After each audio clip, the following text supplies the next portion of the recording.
So, hello guys. Today I'll be starting NPSC 2018 mains question paper 2 for 126 marks, paper 1, part 1. So, as usual, I'll be starting from 2, then 5 marks, 10 marks, and finally 20 marks. So, I'll be solving each and every question of general studies 2. So, let's get the video started.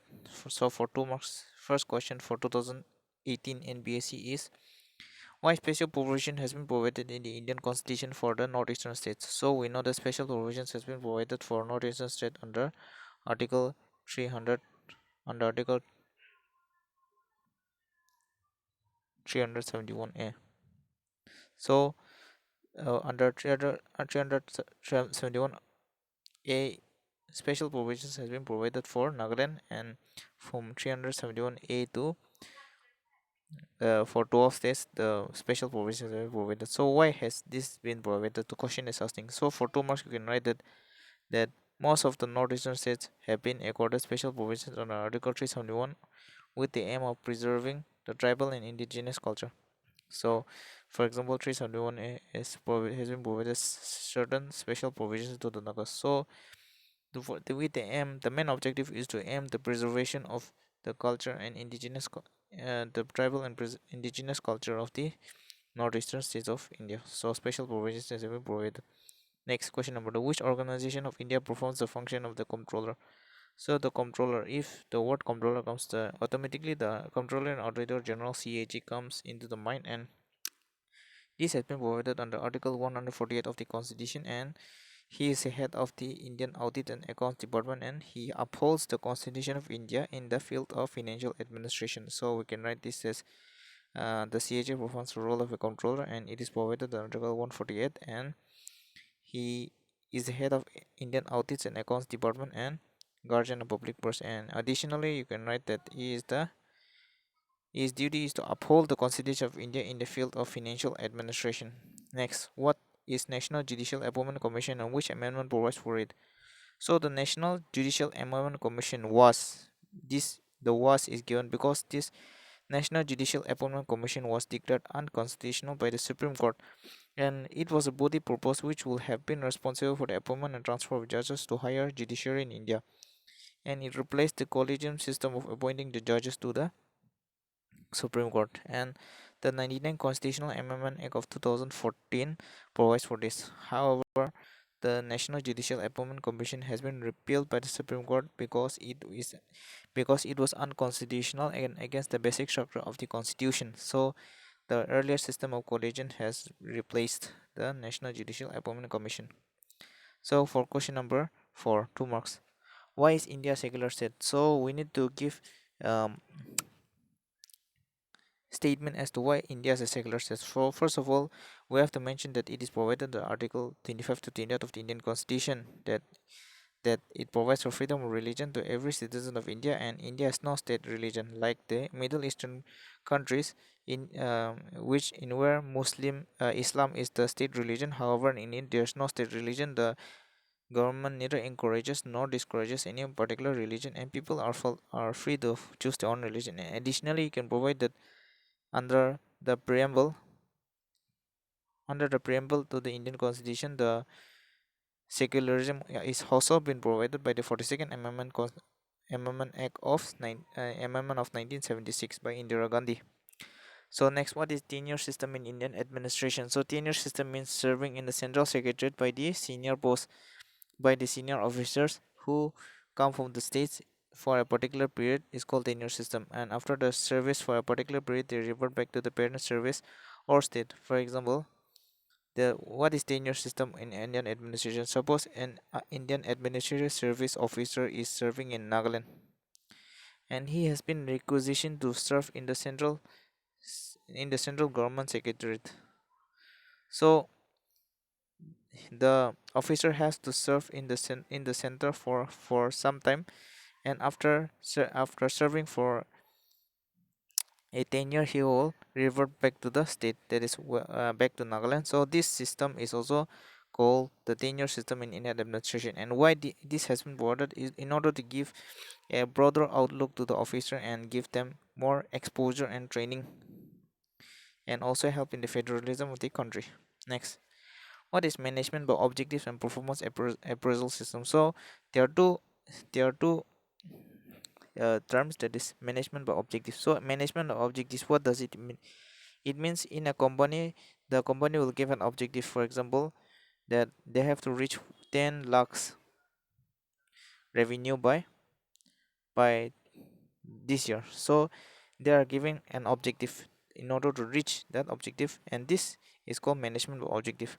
So the definition we can write in short term as it is a management practice in which aims to increase the organization performance by aligning goals and supporting the objectives throughout the organization. So keeping a goal and achieving the target, performance appraisal system. And this is also a kind of it is applied to improve the efficiency of the employee, where the performance of a employee is calculated, analyzed, and on the basis of this, promotion is given. So in simple terms, we can write this as it is a process of recording, analyzing information of an employee is called an appraisal. Performance appraisal system, it is used to measure and improve performance of employees and increase potential of the company. So I've already explained this. So for 2 marks, you don't need to write much, just 2-3 lines. What is interim government? An interim government budget. So an interim budget is a budget that is presented by a caretaker government when the general election is due and the date shall be announced in a short time. It lays down the approximate estimate of expenditure of running the administration till the new government is formed. It is also known as pre-election budget. So what is this interim budget? Interim budget is suppose in the year 2018, in the year 2019, the BJP government came to an end. So before ending the March, the election was due on May. However, the budget is on March. So they have to pass the budget in the month of March. So they have to pass the budget for 6 months. That is for the half of the year. How much expenditure is needed to run the country, and this is called interim budget. Next, what are the different sources of state revenue mainly accrue in India? So in India, states get the revenue from land resource, stamp duty on documents mentioned in the state list, agriculture income, and states share in the GST regime. So this four you can write: land revenue, stamp duty on documents mentioned in the state list, agriculture income, and states share in the GST regime. Next, what is zooming as practiced in northeastern states? As I have explained multiple times, that zooming is a type of cultivation in which a patch of land is cleared and the bushes, grasses are burned and vegetation is burned, and after burning the crops are grown on the patch of land, and the fertility is provided by the burnt ash, this and after the patch of land has been cultivated, it and the villagers will go to another patch of land. So there is a cycle of going here from one field to another field, and this process is called zooming cultivation, and this has been called by different names. It is called zoom in northeastern states, podu in Kerala.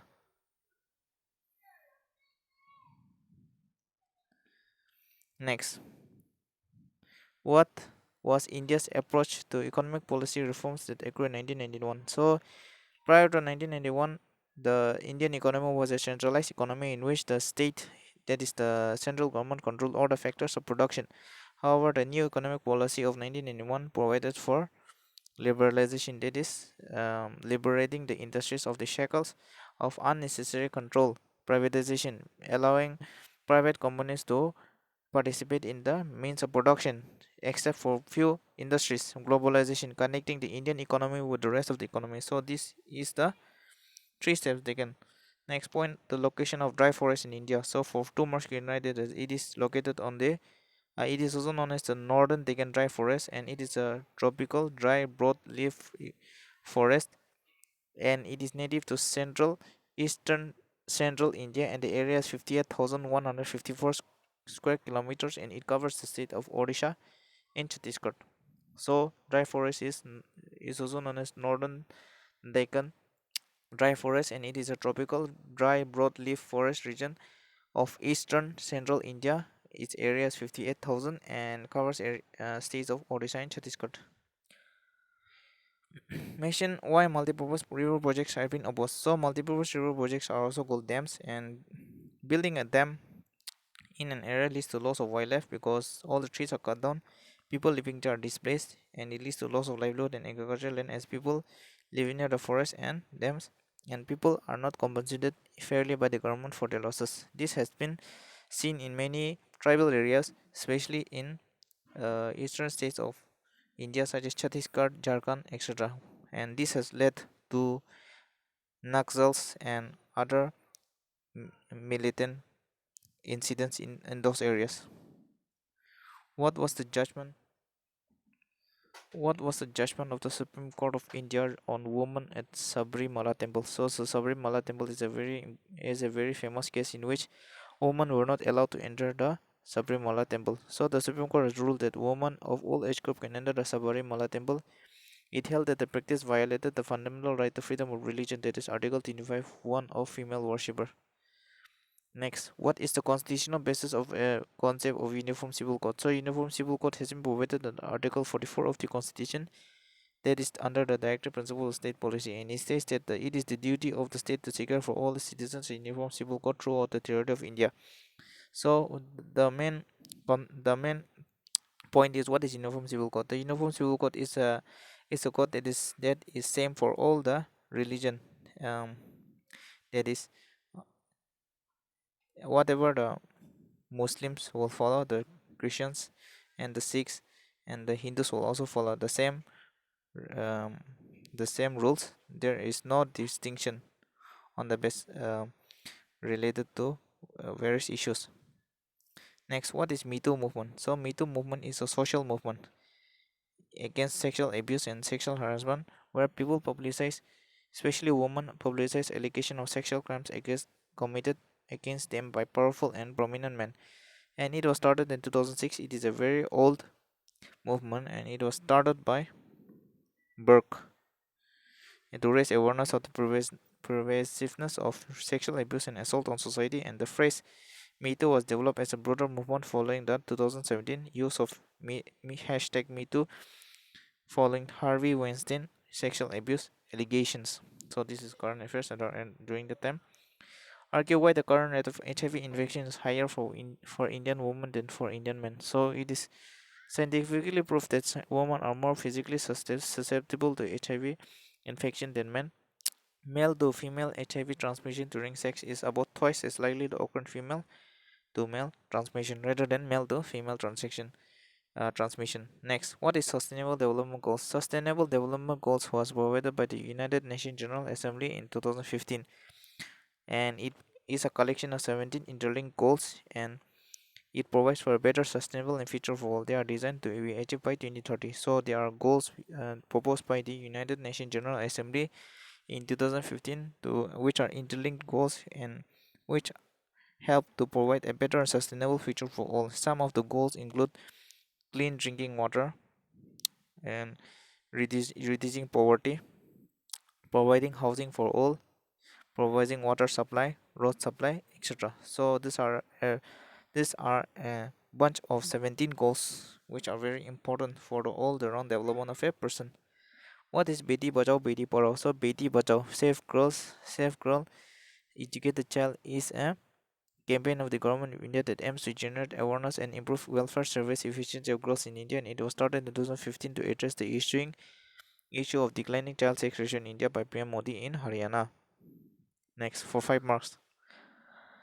Discuss the implication of globalization in for public administration. As we know that globalization has led to the interlinking of a country's economy with the rest of the world, and it has repercussion for all the phases, including the administration framework. And this is visible this is visible in the idea that now emphasis is given on new skills and capabilities and changing the mindset of the personnel to adjust to the new environment. The nature and process of public administration has been severely affected by changing perceptions of the role of state, managerial orientation in governance, market driven to development, and increasing advocacy of complementary roles of government, market, civil society. Some of the challenges in public administration to the globalization are: so the globalization is responsible for bringing radical changes in the administration and It provided for a growing need for negotiation among the sovereign states. Among the sovereign states, there is need to be negotiation, and bureaucracy has slowly shifted from managing to facilitating economic activities. Now, due to globalization, the bureaucrats are not doing all the work, but they are just facilitating the process and helping the people to lift up themselves. And it focuses on managerial leadership that is slowly changing from changing to privatization and emergence of e-governance. That use of technology to bring more.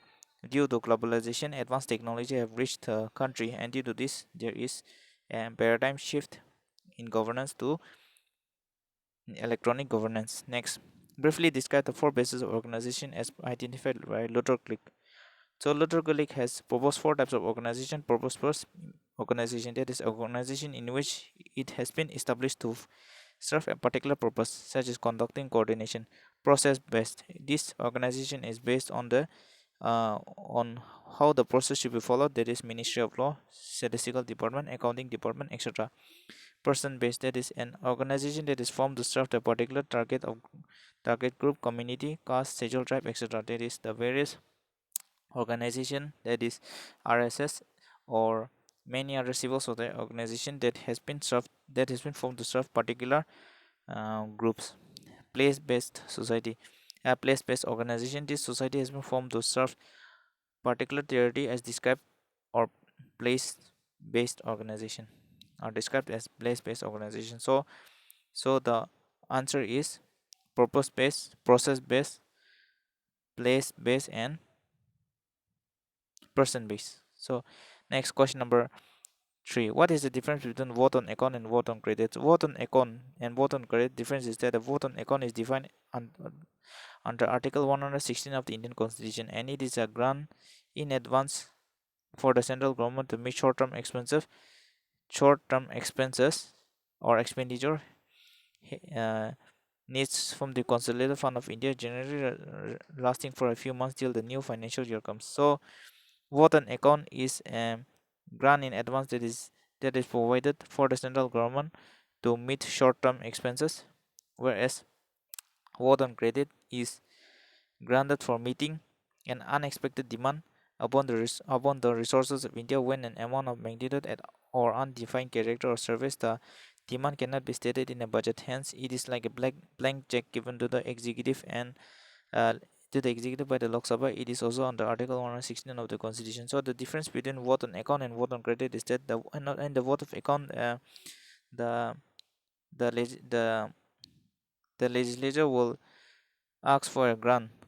The central government will ask for a grant to the legislature for short-term expenses. However, for emergency purposes, suppose there is a flood, or suppose there is a famine or natural disaster, then vote on credit is asked. For example, there is a pandemic like the COVID-19 pandemic. So these are matters which are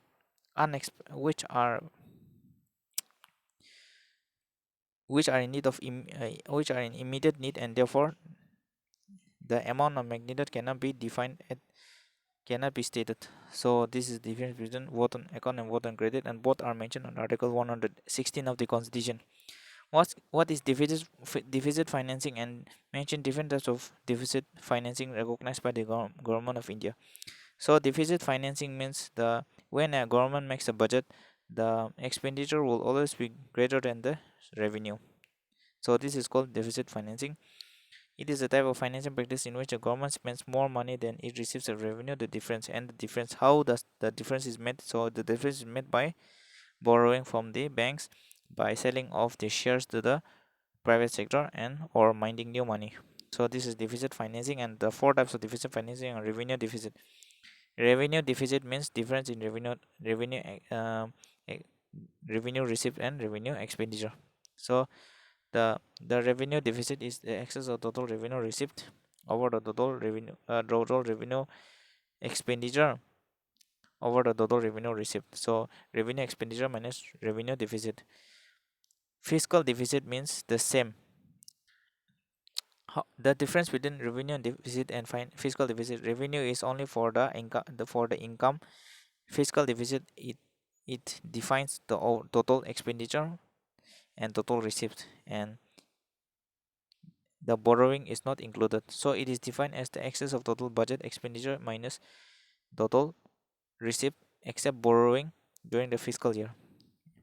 Next, primary deficit is defined as the fiscal deficit minus interest on payment. Suppose, and it is defined as the fiscal deficit is defined. The primary deficit is defined as the fiscal deficit of a current year minus interest payment on previous borrowing. So the difference between them is that first, revenue deficit.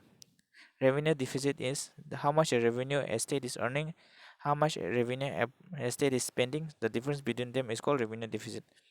And the second, if we come to the fiscal deficit is the overall both the revenue as well as the money that is coming from outside sources, all are calculated, and the difference between them, that is the how much state is spending and how much state is earning.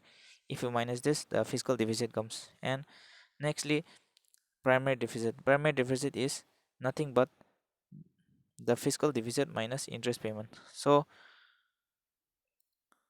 minus interest payment. So fiscal deficit, that is the total uh, expenditure minus total receipt. And interest payment, what is interest payment? Suppose the SBI has suppose this because suppose the central government has taken a loan of rupees 500 crores from this State Bank of India. So we know that loans come with interest. So the interest that is cut from the total expenditure is also known as the interest payment, and this is the primary deficit. So next, briefly mention the salient features of the Protection of Women from Domestic Violence Act. So the Prevention of Domestic Violence Act 2005 are some of the features is that the act seeks to cover those women who are in relationship with the abuser, that it includes widows, mothers, single women are also entitled to legal protection under the act. And domestic violence, the definition of domestic violence has been encompassed to serve not only actual abuse but also physical, sexual, verbal, economical, emotional abuse. And one of the most important feature is that if the if the case has been decided that there is domestic abuse of woman, then the woman has the right to secure housing whether she has any title on the rights of the household. So she will be provided a house shelter, and it also provides a court for robust protection orders that prevents the abuser from committing or aiding to commit act of domestic violence. And next is it provides for appointment of domestic officers and NGOs to provide assistance to women. And next, how can women play a pivotal role in environment protection? For 5 marks, you can write a short brief about environment protection. I have quoted that Mahatma Gandhi once said that Mother Earth provides enough to satisfy each other's every man's need, but not every man's greed. And women all around the world have played a pivotal role in protection environment. And some of the examples are Bishnoi movement, which happened in the 1700s in the Mawar region of Rajasthan, in which trees were ordered to be cut down, the the woman led by Amrita Devi the tried to protect the trees, and this is called Bishnoi movement. Chipko movement was led by Sunderlal Bhagna. Although he was a male, the many female have led the movement, and this movement it occurred in 1973. Narmada Bachao Andolan. It was led by Mehta Bhatkar, and this Narmada Bachao Andolan has been initiated against the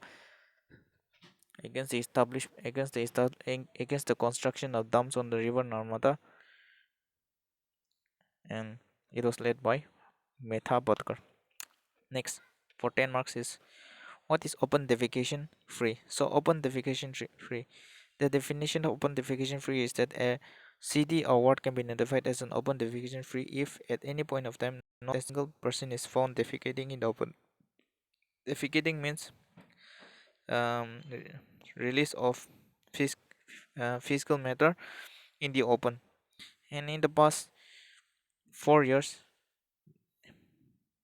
India has built over 100 million toilets due to the Swachh Bharat mission Abhiyan, and They have built over 100 million toilets in about 0.6 million villages. That is 6 lakhs and 63 lakhs villages, making India an open defecation free. In this context, the Swachh Bharat mission has become a global benchmark for participatory and transformative development. There are many challenges. So, what are the challenges of open defecation? Means people are defecating, that is shitting in the open bushes, forests rather than toilets, and it causes threat to health, especially in children. Physical attacks such as snake bites also occur. Poor sanitation leads to crippling of national development, and government is forced to divert their money towards health instead of productive investment like education. And the achievement of Swachh Bharat mission. The Swachh Bharat mission was launched by Modi on 2nd of October 2014, and he passed it to achieve the, the open defecation free of the country. And some of the achievement is that 93% of country's households have had access to toilets, and 96% use toilets. That and government survey also says that 99% toilets are well maintained, and diseases has follows also reduced according to the economic survey 2018 to 19. Many diseases like diarrhea, malaria in children and under 5 years has reduced, and India achieved has helped to achieve sustainable development goals number 6, which is aimed at achieving food sanitation and hygiene for all. And how the open defecation free mission has been succeeded, and this has been succeeded. One reason is due to the political leadership. The movement was led by Prime Minister Modi, and he was an advocate of open defecation free and public financing. Around 1 lakh crore has been financed to construction of toilets and other necessary facilities. For partnership, it has partnered with many celebrities as well as departments, ministries for effective implementation of such permission like Ministry of Rural Development, Ministry of Urban Development, and Ministry of Jal Shakti.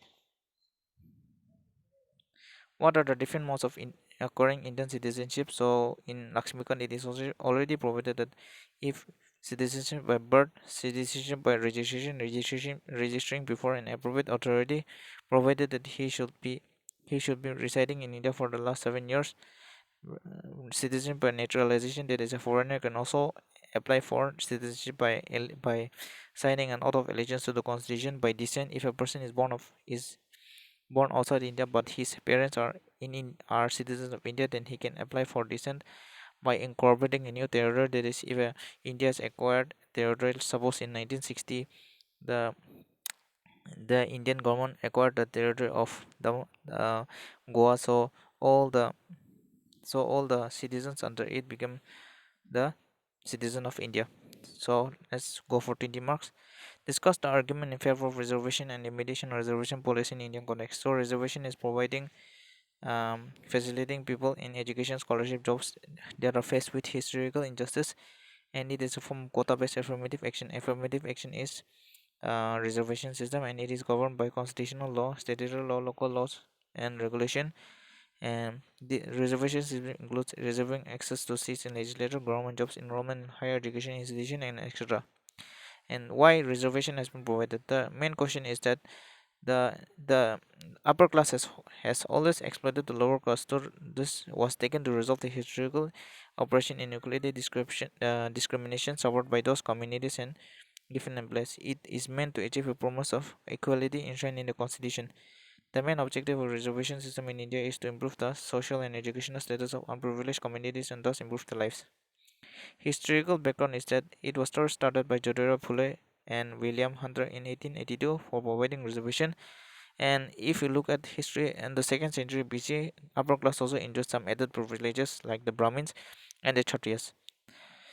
Caste-based reservation was first conceived by William Hunter Jyotirao Phule in 1882. However, the present system was started in 1933 when Ramsay MacDonald, the British Prime Minister, presented the communal award and provided separate electorate for the Hindus, Muslims, Sikhs, Christians, etc. The communal award was opposed by Gandhiji, but B.R. Ambedkar accepted this. As a result, the Pune Pact was signed, which provided for single Hindu electorate. However, the 1990s, the recommendation by the Mandal Commission, which provided for 29% reservation to the OBCs, was also came under this. And the constitutional provision related to related to reservation is that reservation has been provided by Article 15 for subclause 4 and 16 subclause 4 of the Indian Constitution, which extends benefits of reservation to social and economically backward class. And the Constitution also provides that the Indian President will set up a commission to provide welfare for the SC and ST, and it is also provided under DPSP under Article 46 for the improvement of the lives of the SC and ST.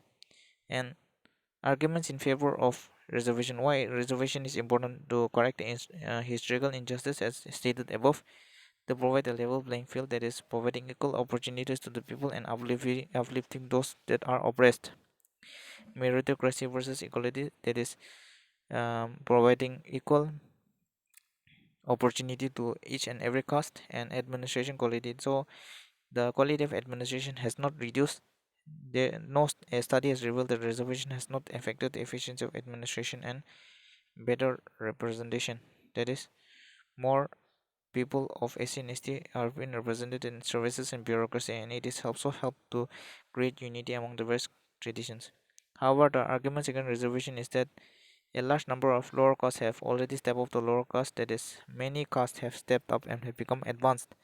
The reservation policy only provides a limited solution, that is, it is not long term but only short term solution, and it has helped to address the educational backwardness as although it has provided for educational backwardness, it is not provided for social and economic elements, that is, it has not solved the social problem.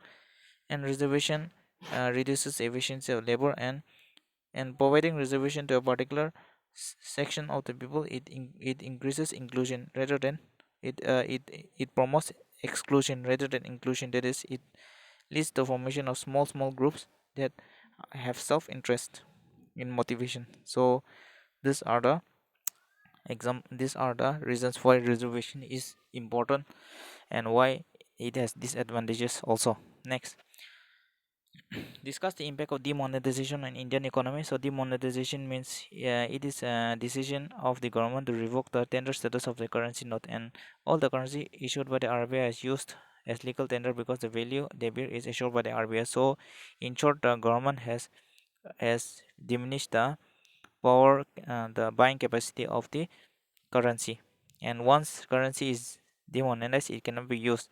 Central banks all over the world have done this practice where all currency notes are replaced with new currency notes. And how many times? So three times during the year, two times during the year 1946, the demonetization was carried out, and in 1978 by the Morarji Desai government, the demonetization was also was carried out.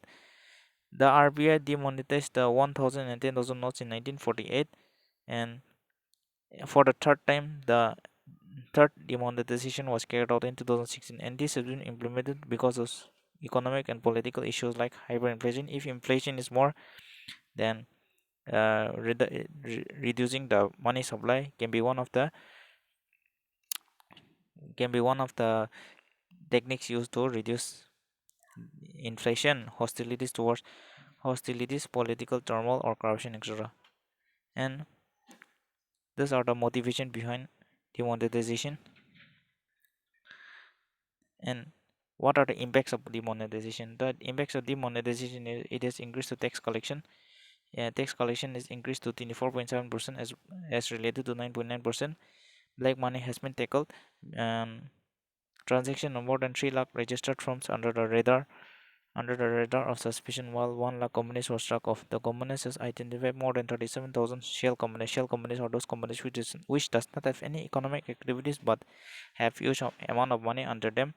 And impact of terrorism has reduced, and there has been, due to demonetization, terrorism and Naxalite finance has stopped almost entirely. The surrender rate has reached highest since demonetization.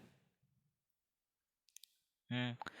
Increase in digital transaction due to lack of money. Many people have switched to digital transaction and credit. And before demonetization, the transaction rate for debit card was 1.6 lakh, and for credit card it was 2.4 lakhs. However, after this it was increased to 3.3 lakh crore, and transaction online transaction increased by 50 to 55% since demonetization. However, there are negative impacts of demonetization, that is poor planning, that the government did not consult the stakeholders before implementing demonetization. It was implemented suddenly, and therefore it resulted in 87.5% of the economy, 87.5% of the currency was